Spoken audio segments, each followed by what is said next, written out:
So this is just a quick review on the Asus Tuf VG27AQML1A. It's a new 260Hz monitor. I've not been able to find many English reviews on this, but so I thought I'd just quickly post one for anyone thinking about buying this. It is a 260Hz monitor. I've only bought this because my Alienware one shat itself and died, but I got it for £429. It's pretty decent. I've left this sticker on just for the video, so people know that it's this monitor that that they might be purchasing, and this is the correct review for it. But I think it came out in about August or something, and I've only ever seen like Chinese reviews on it, or I think some European ones where I couldn't understand the language. But overall it's a pretty decent monitor. I've done a few UFO tests and there's practically no ghosting. If you take a look, let me just zoom in a bit. There's like a little bit, but not much. It's I would still say the Alienware one's a bit of a better monitor, but they didn't have it available on Amazon when I went back to buy another one, so I bought this one. Don't know why it's saying sync failure. Still says 260, so should be okay, but there's practically no ghosting. The settings I use for it, I have another Asus Tuf monitor that I used to use. Since there's no like review for this on ratings, I've just used the ICC profile for this. This is a 1440p 165Hz monitor, and this is the same. They're both WQHD, and this one's just 260Hz and came out this year. I think this one came out in 2018, if I'm right. Maybe I'm wrong, but I've just used the ICC profile from ratings.com for this monitor on here, and overall it's worked out fine. The colors are nice. I like the brightness. The settings I've used are the same as well. So I've maxed the overclocking out, as you can see there. The best overdrive for the monitor would be level 4 if you do buy it. Level 5, there's a bit of overshooting. I'll quickly just show you guys. You see the little white outlines around the UFOs? You get that if you put it on level 5, so I think level 4 is the best. It goes away, as you can see. Let's take a look here. What else have I done? I've left variable refresh rate on. That's just the G-Sync and stuff. You don't need to worry about that. It's pretty straightforward. If you don't want it, you can just turn it off. I've left ELMB sync off because it makes the monitor too dark, but it does help with any motion blur that you might be experiencing, so I would turn it on if if that's your thing, but I've not. I don't use it on this one either. I'm not bothered. The setting I've actually got it on is racing mode.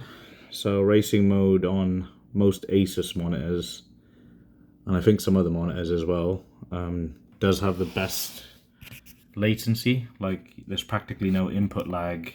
The colors are better. Everything is sharper as well. When you initially use racing mode, the colors are a bit dull, but you can change all that. By here, I put the brightness and contrast on 85.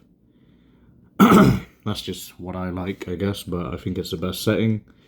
On the color temp, I keep it on cool, but it doesn't matter what you use. When you initially put it on racing mode, the colors are a bit dull, so you could just open your NVIDIA control panel. Some people don't actually know this, so I'll quickly put it in the video. Go down here, select the monitor, and these are the settings I use. Changes the vibrancy when you go up and down with this. So racing mode initially starts like here, I think. It's quite dull, so I've just upped it to like 85. Makes it a lot prettier to look at.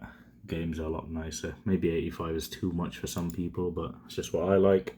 Put the gamma down to 0.95, contrast up to 65, 65, and it's a pretty decent setting, if I might say so. Regarding the, I do use so you click on change resolution and you can change it to use NVIDIA color settings. I don't know if that changes much, but I've set it to this. It is only an 8-bit color depth on this, but if you set it to 144, I think it is, you can use 10-bit.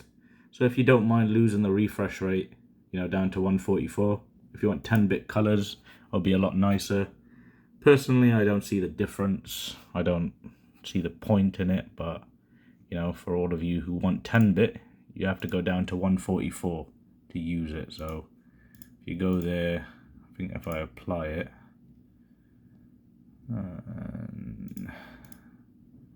should allow me to, there you are, see, the 10-bit option appears when you put it on 144. But personally, I play a lot of FPS games. I just keep it on 260. So yeah, oh wait, I need, why is it not changed back?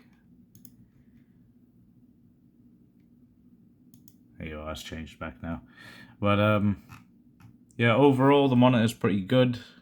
These are the best settings from what I experience. The best UFO testing. I don't have enough time to run a quick game, but I have played a few games on this. I've played Bannerlord, Apex Legends. Well, that's all I really play nowadays, but yeah, both those games are pretty fast paced. You know, this monitor performs perfectly in FPS games, competitive games, and even single player games. Bannerlord looks amazing on it. Yeah, overall pretty decent, worth the buy. That's the name again. I'm not going to bother saying it. It's just a mouthful. Asus needs to come up with better names for their monitors. Yeah, but yeah, that's all. Putting it together was pretty easy as well, I forgot to say. 4 screws on the back for the stand. Cable management is a bit shit, but overall pretty good. Yeah, goodbye.